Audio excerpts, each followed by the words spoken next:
Ողջույն, այսօր պատրաստելու եմ սենդվիչի հացեր, իմ ձեռքով եմ թխելու, դրա համար պատրաստում ենք խմորը սկզբից, մի քիչ հիվանդ եմ, կներեք ձայնիս համար, վերցրել եմ մոտ 1 կիլոգրամ ալյուր, այստեղ կավելացնեմ 2 ճաշի գթալ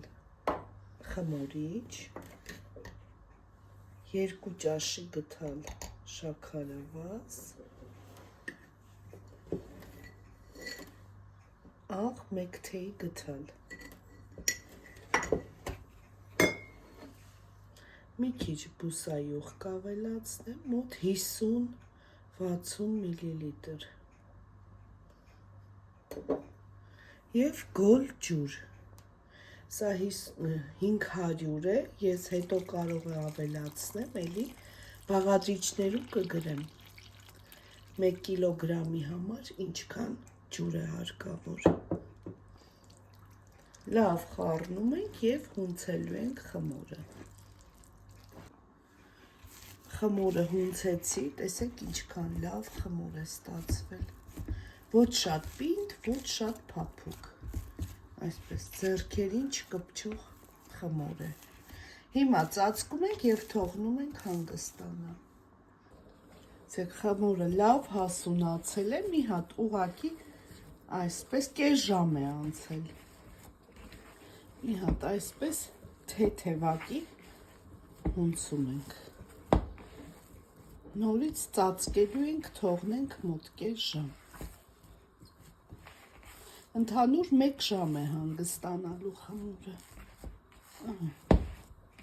այսպես,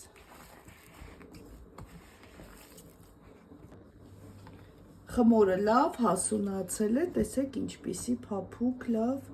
խմոր է, հիմա գնդեր ենք անելու, ամեն մեկը 200 գրամ և կթողնենք մոտ 5 րոպե, գնդելուց հետո թողել եմ հանգստանա մոտ 10 րոպե, տեսեք ինչքան փափուկ է, հիմա դնում եմ տապակի մեջ, մի քիչ բուսայուղ եմ արել, մի փոքր այսպես բացում եմ,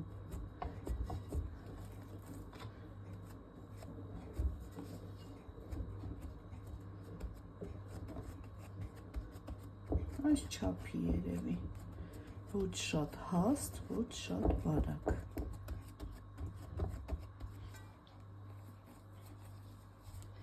այսպես ևս կթողնեմ մոտ 10 րոպե, արդեն լավ հանգստացել է, տեսեք, էլ չենք սեղմում, անպայման ցելոֆաններ եք դնում, որ չչորանա երեսը, ջեռոցը նախորոք միացրեք, ջերմաստիճանը մաքսիմումի տակ եմ թխելու,